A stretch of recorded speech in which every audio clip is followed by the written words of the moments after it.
A Illa de Arousa pide unha restricción drástica do número de persoas que visitan o illote do Areoso. As fortes presións turísticas preocupan o goberno insular polo dano que se está a provocar ás dunas e mesmo os dolmens que atesoura o espazo. Para solucionar o problema, o Executivo local agarda que o plan de usos que está redactando a Xunta entre en vigor no verán do 2019.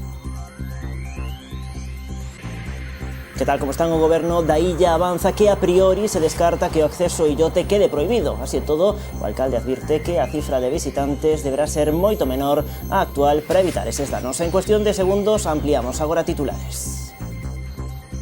A Policía Local de Rianxo patrulla os montes para previr os incendios forestais. Estas quendas de vigilancia sumanse ao operativo contra incendios do concello. Medio Rural lanza unha nova orde de axudas para investimentos en explotacións agrícolas dedicadas á produción vegetal. Esta mañá presentaron esa partida de axudas nunha cooperativa de Cambados. O proxecto de intervención artística Vila do Mar máis alá dos muros embelecerá Rianxo. Lara Torres e Nove Noel serán os artistas implicados. Cabo de Cruz acolle este domingo a 18ª bandeira de Traíñas Concello de Boiro. A proba enmárcase na Liga Euskolave.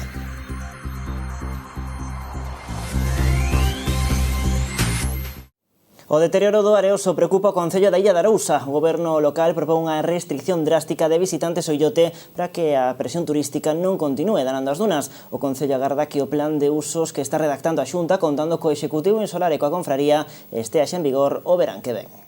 O illote do Areoso é unha paraxe natural de gran valor que cada vez sofre máis presións. O desembarco masivo de turistas xunto co seu normal desgaste morfolóxico están poñendo o límite ao espazo. Dende o Concello hai tempo que o veñen advertindo. O goberno local xunto coa Confraría e a Xunta están a traballar nun plan de usos que se está encargando de redactar a Consellería de Medio Ambiente. O alcalde insular avanza que a priori se descarta que o acceso ao illote quede prohibido. Iso sí, o que demandan dende o Concello é unha restricción drástica do número de visitantes. A nosa idea é restringir a presión, é dicir, non queremos que non sexa visitable, senón que sí que sexa visitable, pero dunha forma ordenada. Teremos que intentar limitar o número de persoas que entren no illote por día. O rexedor insular Polo de Agora evita fixar o máximo de visitantes ao Areoso. Recoñece que a cifra deberá ser moito menor ás actuais para evitar danos. Con todo, apunta que esas cuestións técnicas deberán ser consensuadas nos vindeiros encontros coa Xunta, co obxectivo de que o plan estea en marcha no vindeiro verán. O importante, di o alcalde, é que a partir da súa entrada en vigor, o goberno galego lle dé a forma xurídica para garantir a conservación do Areoso. Intentaremos que durante o inverno redactar este plan e que a Consellería lle dé a forma xurídica que estime conveniente, sea por decreto, sea un decreto específico de protección para esa zona. Unha protección cada vez máis necesaria en parte polo mal uso que os visitantes lle dan ao espazo. Sei que a moitos usuarios non respectan nin as dunas, o que implica a súa mingua, nin tan sequera os dolmens que atesoura o illote, empregados nalgúnas ocasións incluso como zonas para xantar. A xente nosa e a xente da comarca tamén sabe a problemática que hai. Sí que ao mellor é un pouco difícil trasladarlo a xente de outras zonas de España, non? Pero bueno, creo que cando un quere, cando un é consecuente, cando un pon pé nun medio como Areoso, sabe que é unha zona a protexer. Non ten unha morfoloxía que permita que sea unha zona de esparcimento sin control. Por esa razón, no novo plan de usos tentarase darlle a máxima difusión aos valores naturais e paisaxísticos do illote, e todo para que a acción do humano non acabe por destruir un espazo que nin a forza do mar conseguiu mergullar. Rianxo reforza a prevención contra os incendios forestais. Axentes da Policía Local patrullan os montes en quendas de noite para disuadir a posibles incendiarios. O Concello de Rianxo decidiu reforzar o seu operativo de prevención contra incendios con vixilancias nos montes. Son os axentes da Policía Local os encargados de patrullar as zonas forestais do municipio, especialmente en quendas de noite para evitar potenciais perigos que poidan desencadear un lume. E desde hai bastante tempo, falo de varios anos, o Concello quere botar unha man, a parte de contratar as brigadas de extinción de incendios que contratamos desde hai uns anos, dúas, todos os veráns, pois tamén queríamos intentar botar un capote desde o que é a prevención. Daí que a Policía Local, aínda que non é unha tarefa que estexa directamente relacionada co seu labor, entendemos que botar unha man no que é a prevención tamén entra dentro do que podemos facer. Daí que en varios turnos, sobre todo na época pola noite, sobre todo, e máis cando hai problemas de posible actividade incendiaria, está patrullando, botando unha man, xa digo, con esa idea de prevenir. Aínda que teñen principalmente un fin disuasorio, os axentes tamén interveñen cos seus propios medios se detectan algún foco ou conato para evitar a súa propagación. Teñen un carácter disuasorio, pero, ás veces estar no momento xusto implica que non vayan a máis algunhas cousas, non?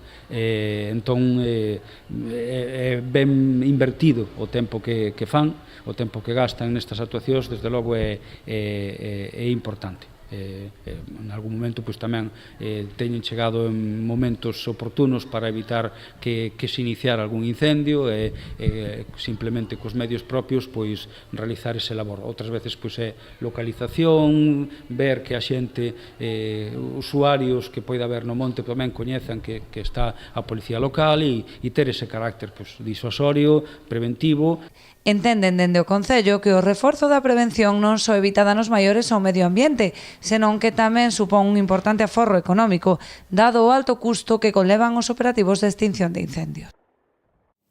O presidente de Portos de Galicia anunciou hoxe o investimento de 9.000 euros na lonxa de Cabo de Cruz. Fixo durante a súa visita ás instalacións boirenses nas que estivo acompañado polo alcalde de Boiro e tamén pola patroa maior de Cabo de Cruz. A lonxa de Cabo de Cruz terá novo pavimento. O presidente de Portos de Galicia, José Juan Durán, comprometeuse a investir 9.000 euros para reparar o chan do interior. Trátase dunha actuación moi necesaria, xa que o pavimento do edificio atópase danado en diferentes zonas. José Juan Durán, responsable do organismo portuario, anunciou esta intervención durante a súa visita á lonxa crucense, onde puido ver en primeira persoa a necesidade para reparar o chan. Nesta visita tamén estiveron presentes o alcalde de Boiro, Xoán Xosé Dieste, e a patroa maior de Cabo de Cruz, Raquel Souto. Pero a petición desta actuación xa tiña o seu propio recorrido. A patroa maior puxose en contacto persoalmente ca conselleira do Mar, Rosa Quintana, para trasladarlle o problema. Portos de Galicia xa ven de iniciar a súa tramitación administrativa, polo que en breves os traballadores da lonxa de Cabo de Cruz poderán ter un pavimento en boas condicións. E seguimos con máis noticias. A Garda Civil investiga o incendio rexistrado nunha pasarela de madeira na senda do Umia en Cabanelas, no concello de Ribadumia. Todo apunta a que o lume foi provocado. A rápida intervención dos efectivos de emerxencia evitou que as lapas se estendesen. A estrutura xa foi reparada polo concello. O alcalde da localidade condena os feitos e fai un chamamento á concienciación cidadá para que episodios como este non se repita. O Concello de Ribadumia lamenta que este tipo de actuacións que se poidan producir porque non favorece a ningún vecillo nin favorece a sociedade en xeral e sobre todo na etapa na que estamos, non en pleno mes de agosto, na que pasan moitos visitantes, moitos veciños, moitas veciñas, pero aparte moitos visitantes tamén que veñen de calquera punto de Galicia e incluso visitantes tamén que veñen de fora de Galicia, non? Por lo tanto, nos lamentamos dentro do Concello de Ribadumia que este tipo de actuacións se leven a cabo. Na Consellería do Medio Rural ven de publicar a nova orde de axudas aos investimentos en explotacións agrícolas dedicadas á produción vexetal. Para promover esta nova convocatoria económica, esta mañá o delegado da Xunta na provincia de Pontevedra visitou a cooperativa cambadesa Orsal, unha das máis importantes de Galicia, con máis de 160 socios. O delegado da Xunta na provincia, Xosé Manuel Cores Tourís, visitou esta instalación agrícola cambadesa para poñer en coñecemento dos seus responsables a nova convocatoria de axudas procedente da Administración Autonómica para investimentos neste tipo de cooperativas para mellorar os resultados económicos das explotacións agrarias e facilitar a reestructuración e modernización. Vamos a presentar a orden de nova de axuda que hai para explotacións agrarias e para mellora de explotacións, e é unha orden na que eles tuveron moito que ver. Primeiro queríamos facelo aquí, porque é a cooperativa de horta máis importante de Galicia, e despois tamén queríamoslo facer porque eu sei que eles estuveron peleando porque salir esta orden. De feito mantiveron varias reunións coa propia conselleira, porque sí que a horta tiña problemas a hora de acceder a axudas, porque tiñan outras zonas, digamos, máis enfocadas ao vacuno, pois sempre tiña máis puntuación que os de horta, non? Por lo tanto, se acabou esta orden. En Galicia existen ao redor de 850 explotacións profesionais de horta baixo cuberta, con preto de 150 hectáreas de superficie de invernadoiros. Con unha facturación anual superior aos 3 millóns de euros e máis dun centenar de socios, Orsal é unha das cooperativas agrícolas vexetais máis importantes da comunidade, por iso facer o anuncio destas axudas nesta instalación cambadesa. Esperemos que esta liña que vai máis destinada á horta que sí que poidamos aproveitala, porque a verdade que é unha pena que agora que temos un aumento de socios novos considerable, con interés de aumentar superficie e todo, que non poidan aproveitarse delas. En total, o ente autonómico distribuirá uns 4 millóns de euros, podéndose acoller a estas axudas os titulares profesionais de explotacións agrícolas que xerzan a actividade con criterios empresariais e que produzan hortalizas, flores ou plantas ornamentais, entre outros. Que vai enfocada con 4 millóns de euros, fundamentalmente a horta, tamén entraría a planta ornamental, pero bueno, aí son máis autónomos, son empresas máis autónomas as que se dedican a traballar con planta ornamental, por lo cual queríamos potencialo na horta, non? Estamos a falar dunha inversión importante, bueno, pode chegar ao 30% das axudas, estamos a falar que a partir de aí, pois, Esmozo incrementaría un 10% máis, despois se é agricultura ecolóxica outro 10%, hai varios baremos, non? O prazo de solicitudes estará aberto ata o 6 de setembro. Con esta axuda, o interesado pode reformar ou construir instalacións que supoñan unha reducción nos custos de produción ou no incremento da súa productividade, comprar construcións agrarias en desuso, adquirir terreos por un valor inferior ao 10% do custo subvencionable e, finalmente, tamén poden levar a cabo investimentos en materiais e servizos técnicos. O comercio de Vilagarcía encara a recta final da campaña de verán satisfeito co volume de vendas. Dende Zona Aberta salientan a gran cantidad de turistas que se está a chegar durante o mes de agosto ata a cidade, algo que, segundo din, anima os establecementos. Aínda que con este tempo non o pareza, o verán ten xa os días contados. Para os comercios de Vilagarcía, esta campaña está a resultar moi boa. Zona Aberta fala dun espléndido mes de agosto no que o aluvión de turistas contribuiu ao incremento das vendas. Recoñecen que é unha das mellores campañas estivais dos últimos anos. A verdade é que este último mes de agosto foi moi positivo, hai moitísima xente de fora que nos axuda moitísimo a remontar as ventas. Esperamos que finalice ata setembro como estamos seguindo esta mesma línea. Un poquinho mellor que os anos anteriores, a verdade é que notase moitísimo que hai moitísima xente de fora, eso fai que, claro, que as ventas se aumenten moitísimo, que bueno, que a campaña se ha mellorado moitísimo con respecto ao mes de xulio. Outro incentivo para as vendas foi o Expoferta, unha feira de oportunidades celebrada hai 2 semanas impulsada por Zona Aberta e que vai xa pola súa 13ª edición. Resultou moi ben, a verdade é que o tempo tamén nos axudou, porque o domingo non fixo moito día de playa, con o que a xente baixou e mercou. Por suposto que sempre o mellor día é o viernes, o primeiro día, porque bueno, a xente vai buscando a novedade o mellor, claro, saben que o mellor se vende o viernes. E agora, coa vista posta xa no outono, dende o colectivo de comerciantes vilagarciáns agardan que o tempo acompañe e que o frío e a chuvia sexan os que manden, non como correu o ano pasado. Esperemos que sexa un poquinho mellor que a do ano pasado.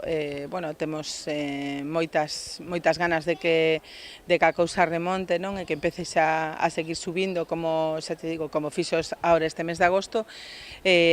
As ganas ou os desexos son positivos, esperemos que nos axude a xente, que nos axude sobre todo a climatoloxía, non?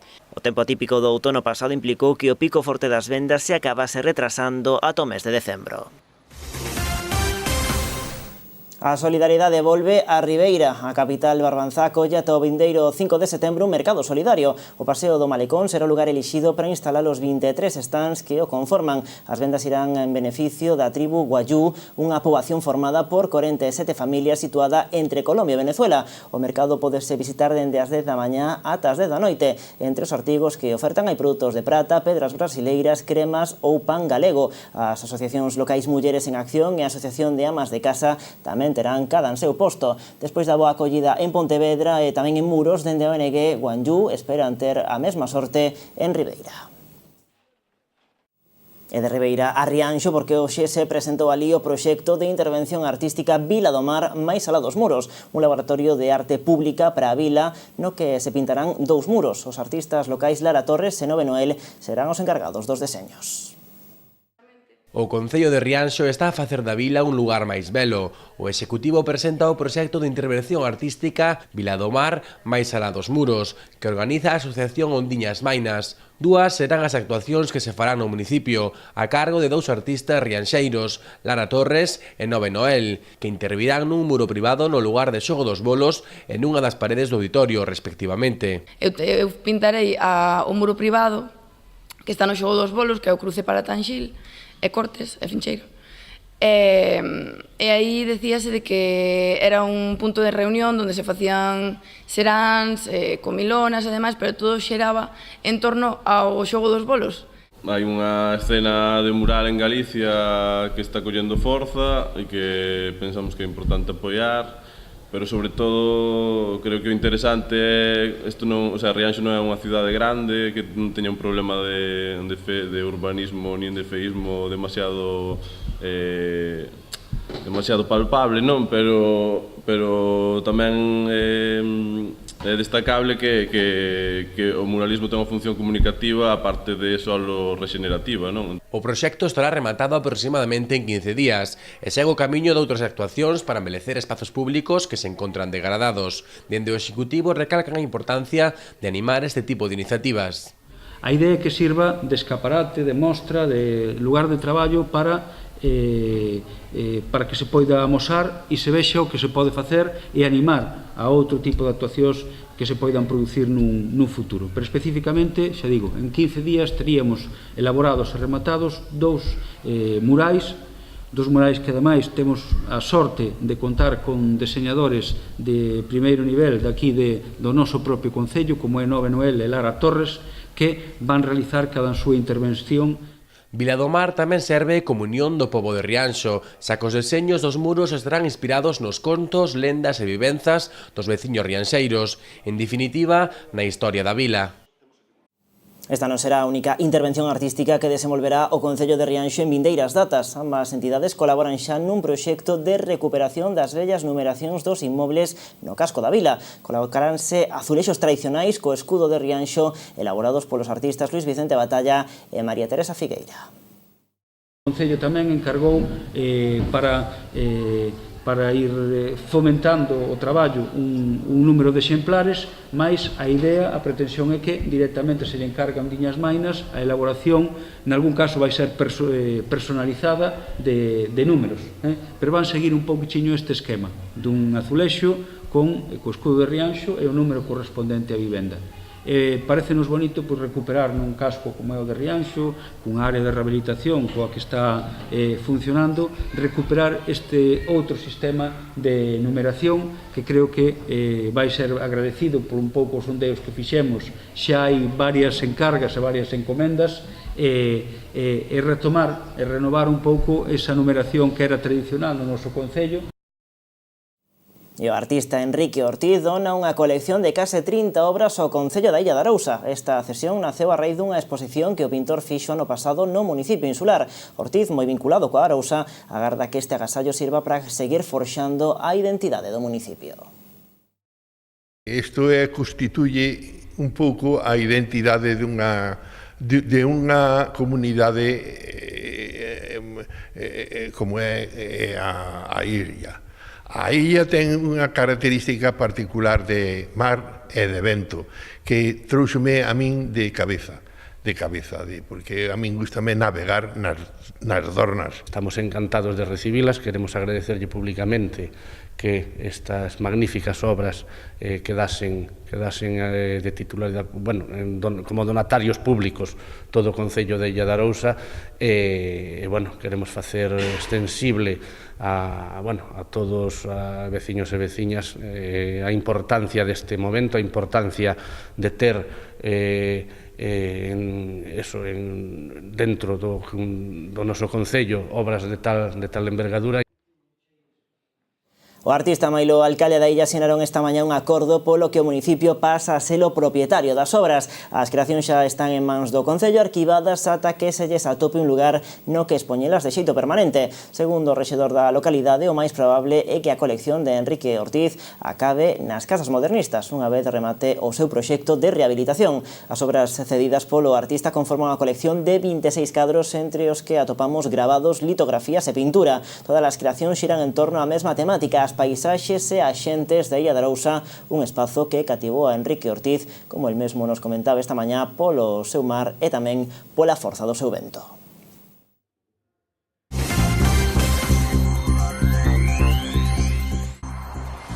A Policía Nacional interceptou esta semana un paquete con 162 gramos de cocaína valorados nuns 10.000 euros. A operación rematou tamén coa detención de dous mozos relacionados coa lixo. Un deles é un veciño dos Salnes que chamou a atención dos axentes por realizar movementos sospeitosos. Ambos foron detidos na parroquia de Alba en cada seus vehículos. As Concellerías de Cultura e Servizos Sociais de Noia desenvolven durante estas festas unha campaña solidaria. A través dunha mensaxe de texto recadaránse fondos para a Cruz Vermella. As persoas que desexen colaborar tan só teñen que enviar unha mensaxe coa palabra gracias ao número 28092. O prezo ascende a pouco máis €1 que se destinará íntegramente á entidade. A edil do PP de Cambados, Mónica Brea, presentou onte a súa renuncia á acta de concelleira da corporación. Segundo explicou, a decisión debeuse a motivos persoais e laborais despois de 11 anos formando parte do Concello. A dimisión farase efectiva no pleno de setembro. O PP manterá reunións estes días para abordar a súa sucesión.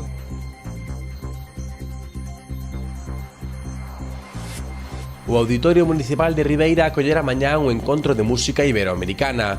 O evento, previsto para as 10 da noite, contará coas actuacións de Parranda Canaria de Sevilla e da Misela Sociedade del Liceo de Noia. As entradas son de balde e poderán retirarse na entrada do auditorio media hora antes do inicio do espectáculo.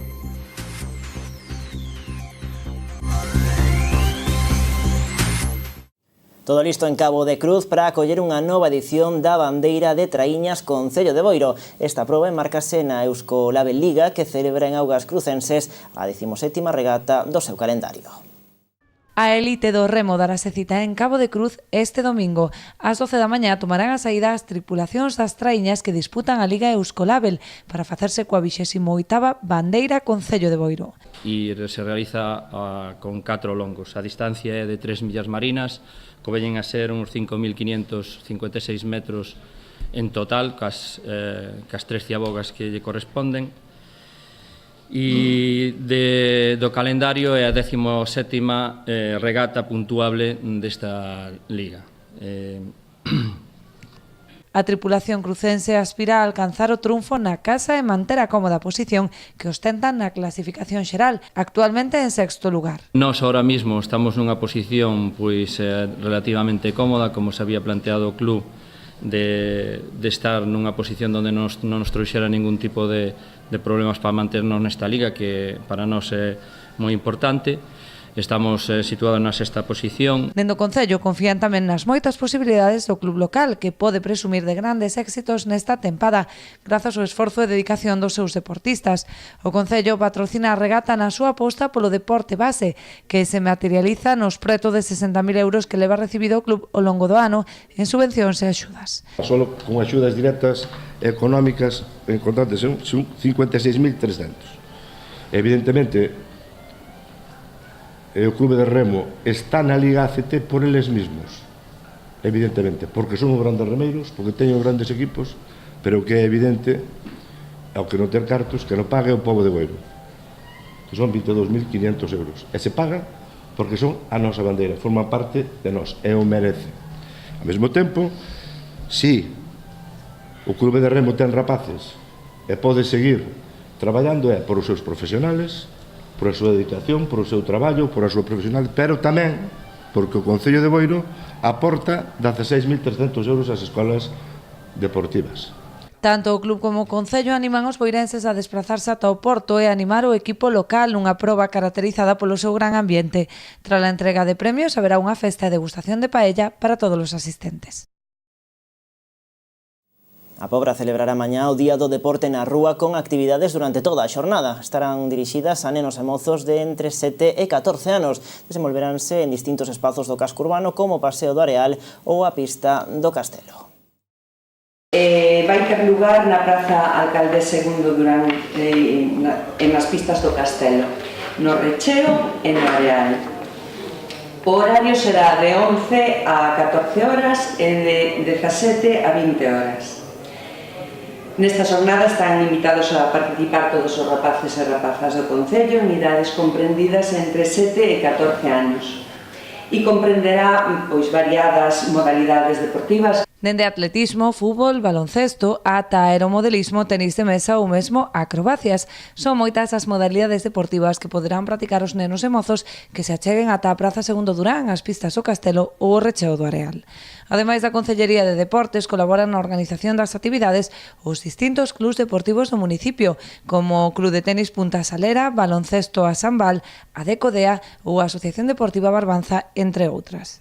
o Club de Remo Puebla, que sacará os seus batéis para aqueles rapaces que desesen coñecer o deporte do remo, o Club Xadrez Marquiño e Xadrez Brétema, que fará unha xornada de promoción de xadrez, tamén haberá actividade de acrobacias e unha exhibición de aeromodelismo a través do Club de Aeromodelismo Furacán. A inscripción é libre e gratuita e realizarase no propio lugar onde se desenvolvan as actividades. Ribadumia celebra o seu primeiro torneo triangular de fútbol veterano. Vaise celebrar este sábado a partir das 7 da tarde no campo de fútbol da Bouza. Na competición enfrontaránse os equipos do Boavila, o Sisán e o Bar Santiaguiño. A proba está organizada polo Concello ribadumiense. Nos dar a noraboa ás entidades deportivas. O Concello de Ribadumia meramente é un concello que está a favor do deporte, que ten que promocionar o deporte, e este tipo de iniciativas por parte das distintas entidades deportivas nos axudan a facer este traballo que é moi importante. É moi importante que os pais se involucren no deporte, porque creemos que son os valores, que vai a defender os valores da sociedade para os nosos nenos, para as nosas nenas, e polo tanto temos que partir un pouco desa base. Para min é unha satisfacción que o Concello e máis os equipos involucrados neste tema pois se hubieran movido para facer este torneo, non? É dicir que, o que dicía o alcalde antes, este ano por primeira vez fixose un torneo triangular juvenil, os seniors hai 27 anos, e este ano vais a facer o primeiro torneo de veteranos tamén de fútbol e tal. Entón, a mí me parece francamente ben e bonito. É a primeira vez na historia que se celebra este campeonato de veteranos. O primeiro dos partidos arrancará ás 7 da tarde, o segundo será ás 8 e o derradeiro ás 9. Cada un dos encontros terá unha duración de 45 minutos. Dende a organización agarda unha moi boa acollida de público, con entrada de balde. Os organizadores do evento fan un chamamento aos veciños para que se acheguen ata o campo da Bouza para animar os xogadores. A categoría de fútbol veterano inaugúrase en Ribadumia tras a boa acollida do mini torneo xuvenil celebrado o pasado 12 de agosto. E agora facemos unha pausa para a publicidade. De contado estamos de volta para contarlles aquí en Canal Rías Baixas as noticias da cidade de Pontevedra.